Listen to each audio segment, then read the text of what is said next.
ॐ भूर्भुवः स्वः तत्सवितुर्वरेण्यं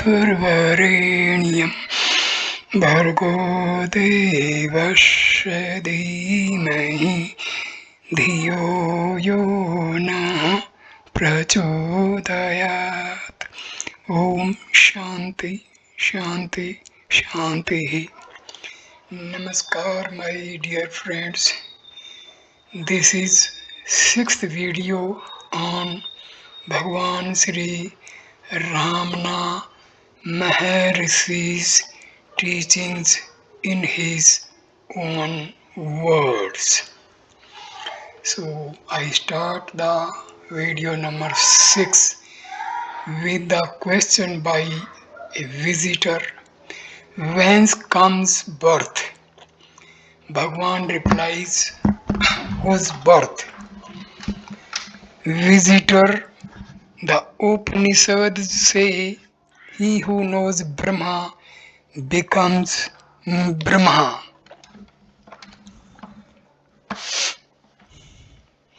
Bhagwan: it is not a matter of becoming but of being. There is no such thing as realizing the self. Bhagwan has often said this in order to remind those who ask that the self alone is now and eternally and is not something new to be discovered. This paradox is of the essence of non-dualism. In answer to a question as to what is the best way to the goal, Bhagwan said, there is no goal to be reached. There is nothing to be attained. You are the self. You exist always. Nothing more can be predicated of the self than that it exists. Seeing God or the self is only being the self. That is yourself. Seeing is being. You, being the self, want to know how to attain the self. It is like a man being at Ramanashramam and asking how many ways there are of going to Ramanashramam and which is the best way for him. All that is required of you is to give up the thought that you are this body and give up all thoughts of external things or the non-self. As often as the mind goes out towards objects, stop it and fix it in the self or I. That's all the effort required on your part. Despite this paradox, however, Bhagwan also stressed the necessity of effort as explained in chapter 2 of this book. Ceaseless practice is essential until one attains without the least effort that natural and primal state of mind which is free from thought. In other words, until the I, my and mine are completely eradicated and destroyed. It is in order to safeguard the viewpoint that there is nothing new to be discovered that Advaita explains that it is only a question of removing the screen of ignorance. Just as by removing water plants, one reveals beneath them the water that was already there, or as the removal of clouds reveals the blue sky that is there already but was hidden by them. Devotee puts a question: how can one know the self? Bhagwan Ramana replies, the self always is. There is no knowing it. It is not some new knowledge to be acquired. What is new and not here and now cannot be permanent. The self always is, but knowledge of it is obstructed, and the obstruction is called ignorance. Remove the ignorance and knowledge shines forth. In fact, it is not the self that has this ignorance or even knowledge. These are only accretions to be cleared away. That's why the self is said to be beyond knowledge and ignorance. It remains as it naturally is. That's all. This concentration on the self, of course, requires intense control of the mind, and many complained that it was not easy. In the evening, a visitor asked Bhagwan how to control the wandering mind. He began by saying that it was a question which particularly troubled him. Bhagwan replied laughing, "That's nothing particular to you. That's what everybody asks and what is dealt with by all the scriptures such as the Gita. What other way is there except to draw the mind back every time it strays or turns outwards as advised in the Gita? Of course, it is not an easy thing to do. It will come only with practice." The visitor said that the mind strays after what it desires and won't stay fixed on the object we set before it. When there was this sort of complaint, Bhagwan sometimes answered that self-acquired self-enquiry does not set any object before the mind, but simply turns it in on itself, seeking its source. On this occasion, however, he answered from the point of view of desire or happiness. Everybody seeks only what brings him happiness.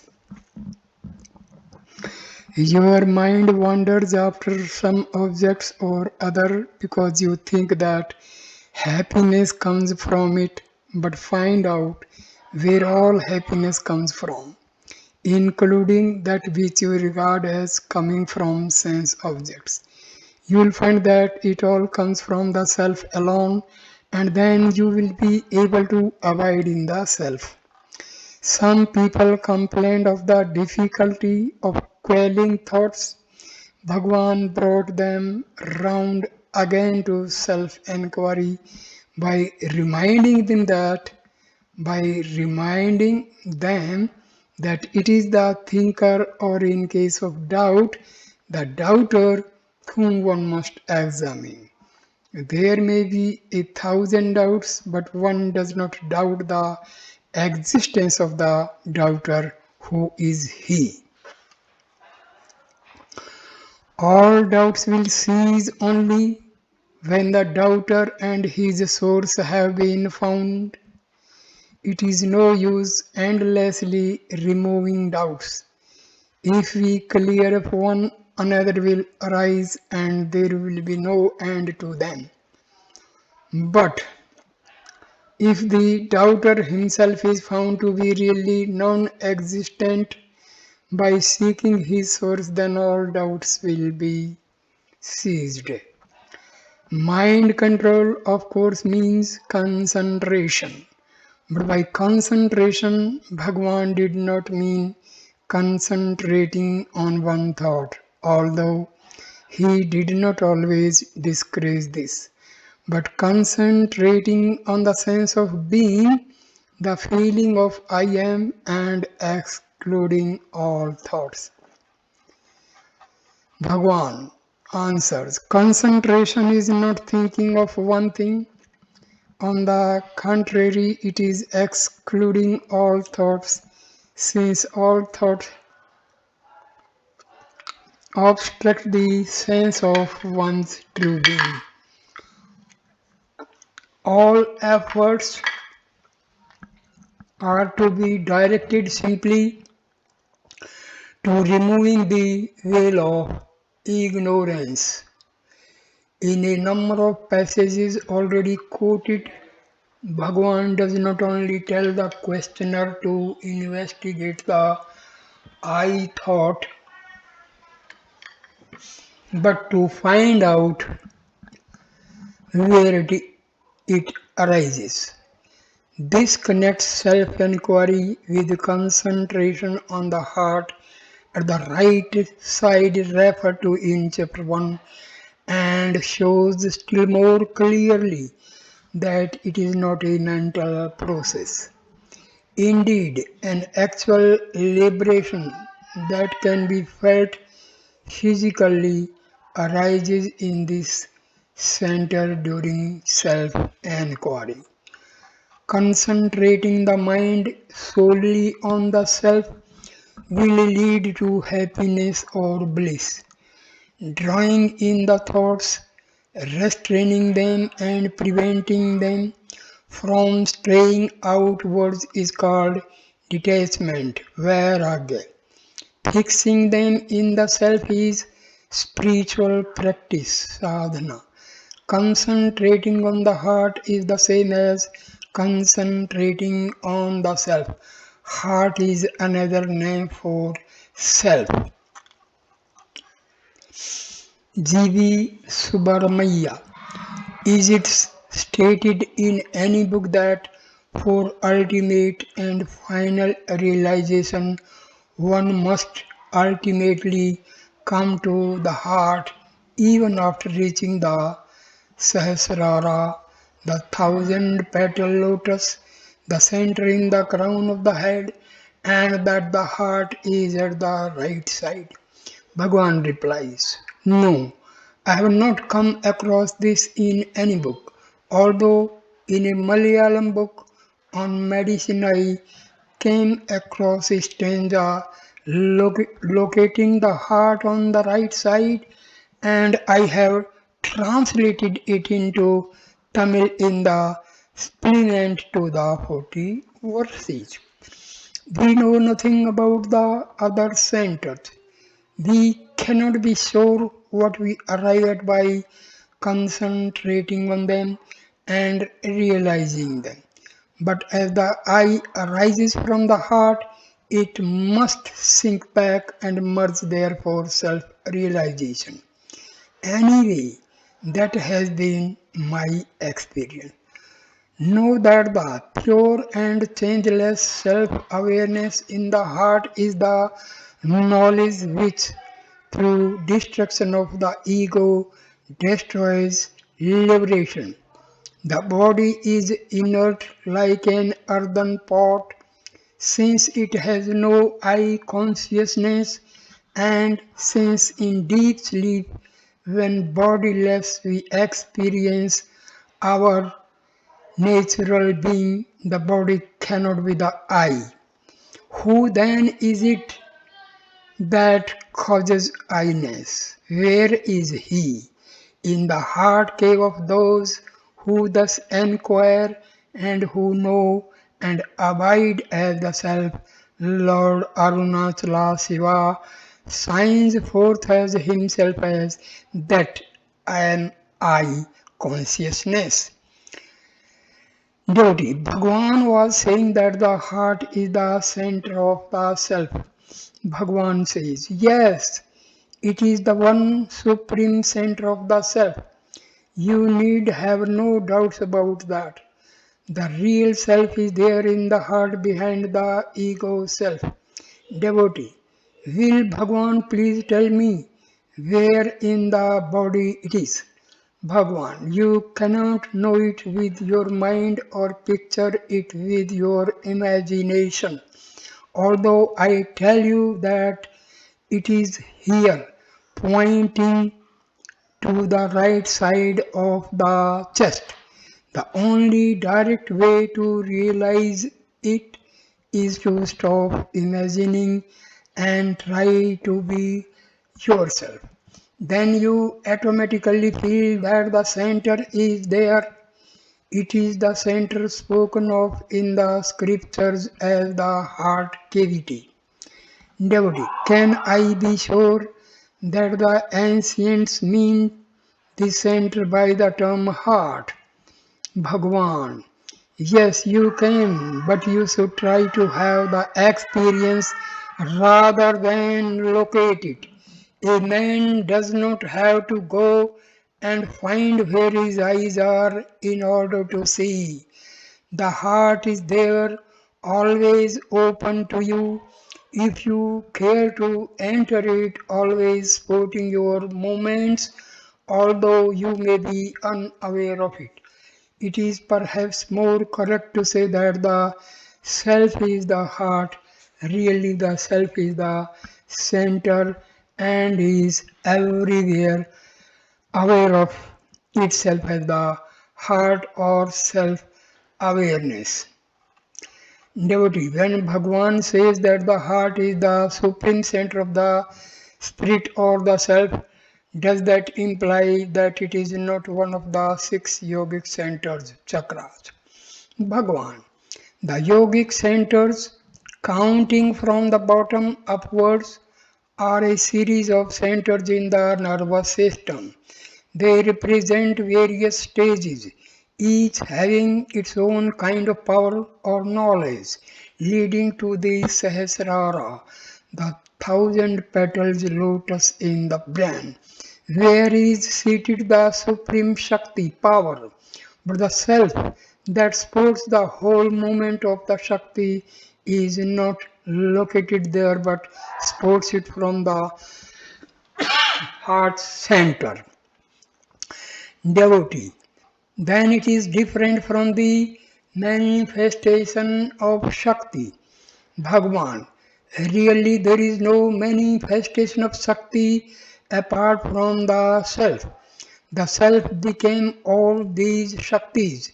When the yogi attains the highest state of spiritual awareness, samadhi, it is the self in the heart that supports him in that state, whether he is aware of it or not.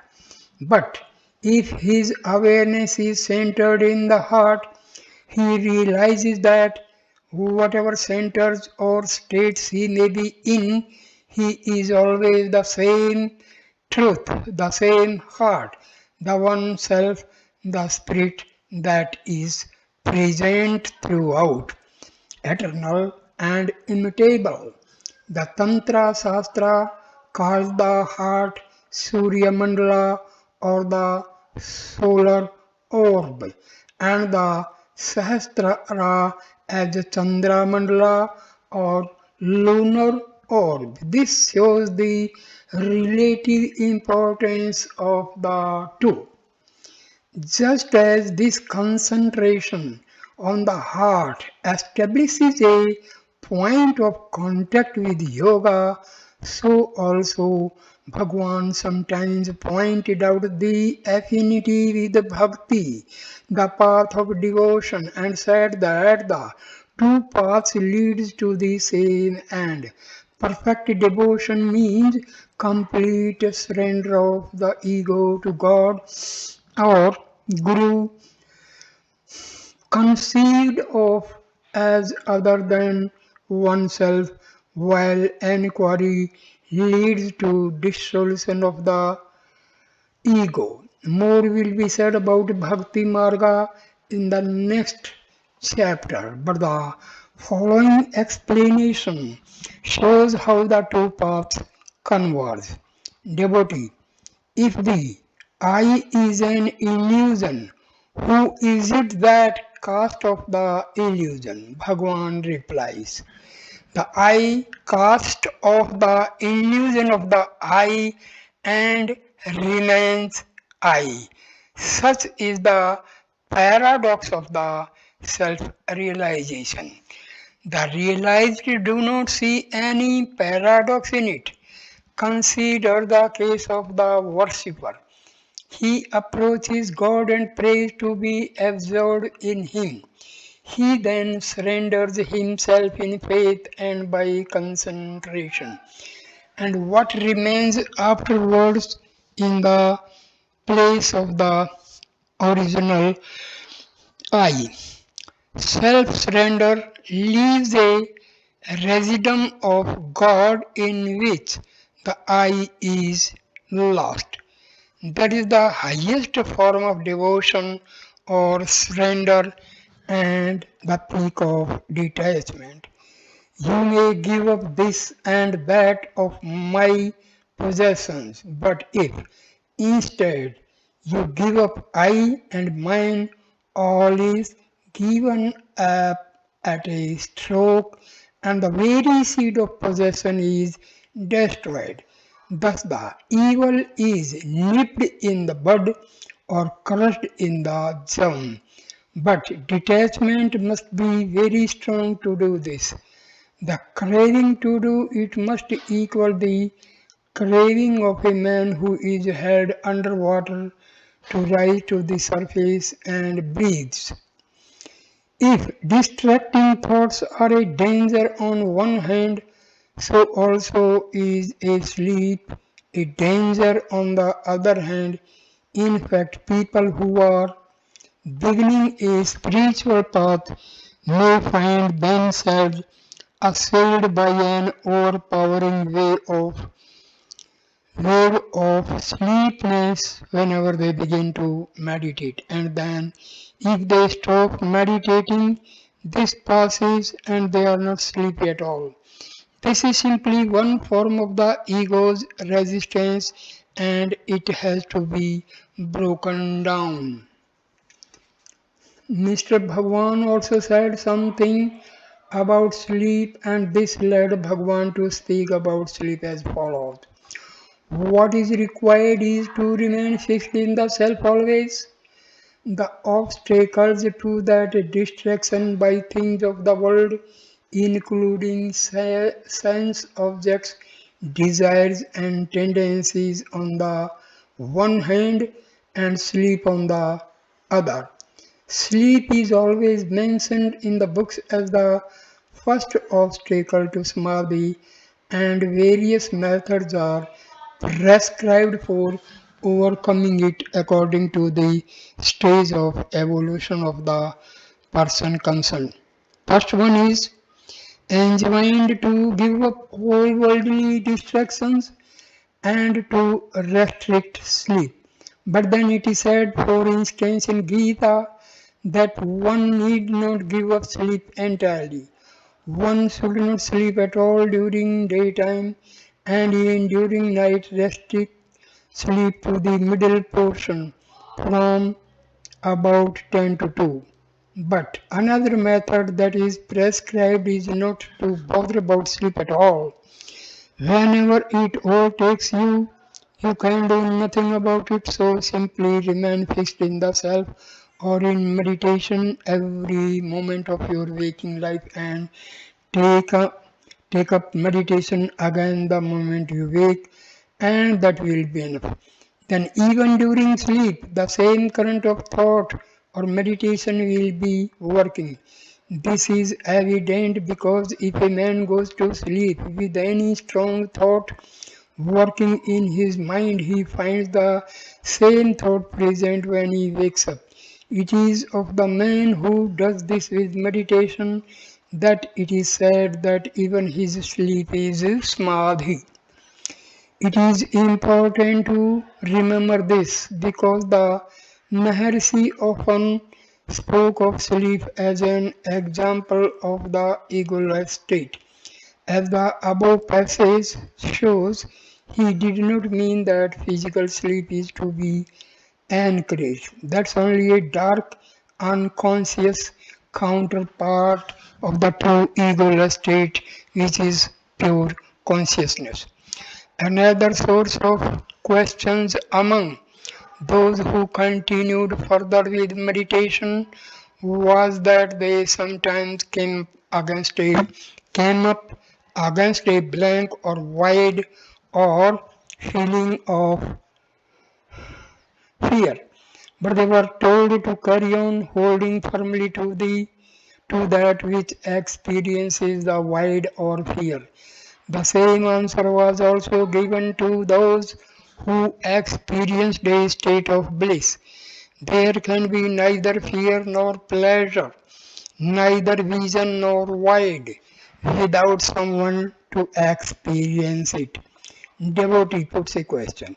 When I reach the thoughtless stage in my sadhana, I enjoy a certain pleasure, but sometimes I also experience a vague fear which I cannot properly describe. Bhagwan replies, whatever you experience, you should never rest content with it. Whether you feel pleasure or fear, ask yourself who feels it and continue your effort until both pleasure and fear are transcended and all duality ceases and the reality alone remains. There is nothing wrong in such things being experienced, but you must never stop at that. For instance, you must never rest content with the pleasure of laya dissolution experienced when thought is quelled, but must press on until all the duality ceases. In the afternoon, the following questions were put by Mr. Bhargava, an elderly visitor from Jhansi in Uttar Pradesh. First, how am I to search for the I from start to finish? Second, when I meditate, I reach a stage where there is a vacuum or void. How should I proceed from there? Bhagwan replies, never mind whether there are visions or sounds or anything else, or whether there is void. Are you present during all these or are you not? You must have been there during the void to be able to say that you experienced a void. To be fixed in that you is the quest from start to finish. In all books on Vedanta, you will find this question of a void or nothing being left raised by the disciple and answered by the Guru. It is the mind that sees objects and has experiences, and that finds a void when it ceases to see and experience. But that is not you. You are the constant illumination that light up both the experience and the void. It is like the theater light that enables you to see the theater, the actors, and the play while the play is going on, but also remains a light and enables you to say that there is no play on when it is all finished. Or there is another illustration. We see objects all around us, but in complete darkness we do not see them and we say, I see nothing. In the same way, you are there even in the void you mention. You are the witness of the three bodies, the gross, the subtle, and the causal, and of the three times past, present, and future, and also this void. In the story of the tenth man, when each of them counted and thought they were only nine, each one forgetting to count himself. There is a stage when they think one is missing and do not know who it is, and that corresponds to the void. We are so accustomed to the notion that all that we see around us is permanent and that we are this body, that when all this ceases to exist, we imagine and fear that we also have ceased to exist. Bhagwan also quoted verses 212 and 213 from Viveka Chudamani, in which the disciple says, after I eliminate the five seats as not self, I find that nothing at all remains.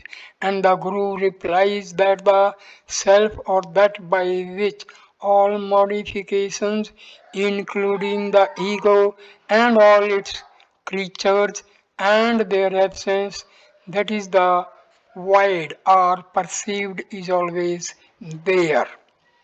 Bhagwan continued and said, the nature of the self or I must be illumination.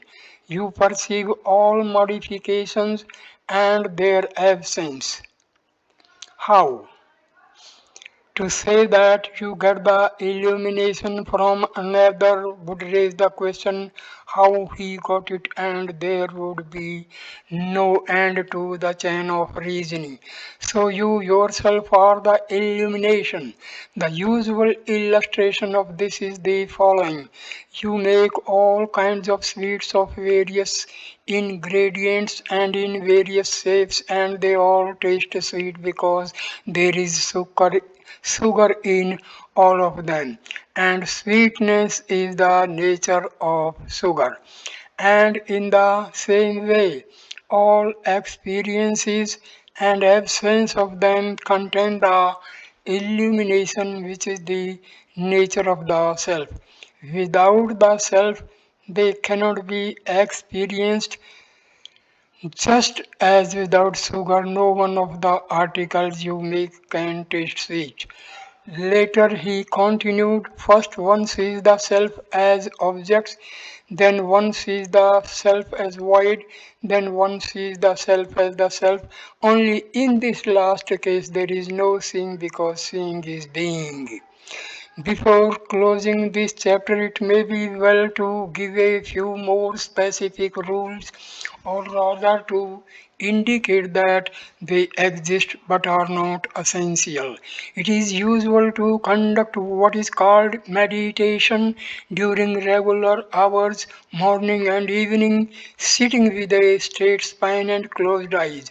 I say what is called meditation because this word is commonly used for self inquiry and concentration on the IN or the heart as described in this chapter. It is, of course, far from the mental reflection that commonly goes by that name. In India, it is usual to sit cross-legged on the ground. However, all such rules of technique are less important in the self-inquiry than with other less direct methods. Indeed, this is obvious from the fact that self-inquiry has gradually to be extended from set hours of meditation until it becomes the undercurrent of all thoughts and actions. Mr. Evans Vance asked a few questions. They related to yoga. He wanted to know if it was right to kill animals such as tigers, deer, and so on, and use the skin as a seat for the yoga posture, asana, Bhagwan. The mind is the tiger or the deer. Devotee, if everything is illusion, can one then take life? Bhagwan, who has the illusion? That is what you must find out. In fact, everyone is a killer of the self. Atmahan at every moment of his life. Devotee, which posture is the best? Bhagwan, any posture, possibly Sukhasana, the easy or half of Buddha just posture. But that is immaterial for jnana, the path of knowledge. Devotee, does posture indicate temperament? Bhagwan, yes. Devotee, what are the properties and effects of a tiger's skin or wool or a deer's skin as a seat? Bhagwan, some people have found out and described them in books on yoga. They correspond to conductors and non-conductors of magnetism and so on. But all this is of no importance on the path of knowledge, Jnana Marga. Posture really means steadfastness in the self and it is inward. Devotee, which is the most suitable time for meditation? Bhagwan, what is time? Devotee, tell me what it is. Bhagwan, time is only an idea. There is only reality. Whatever you think it is, it appears to be. If you call it time, it is time. If you call it existence, it is existence, and so on. After calling it time, you divide it into the days and nights, months, years, hours, minutes, and so on. Time is immaterial for the path of knowledge, but some of these rules and disciplines are good for beginners, devotee. Does Bhagwan recommend any special posture for Europeans? Bhagwan, it depends on the mental equipment of the individual. There are no hard and fast rules. Devotee. Is meditation to be practiced with eyes open or closed? Bhagwan. It may be done either way. The important thing is that the mind should be turned inward and kept active in its quest. Sometimes it happens that when the eyes are closed, latent thoughts rush forth with great vigor. But on the other hand, it may be difficult to turn the mind inwards with the eyes open. It requires strength of mind. The mind is pure by nature but contaminated by taking in objects. The great thing is to keep it active in its quest without taking in external impressions or thinking of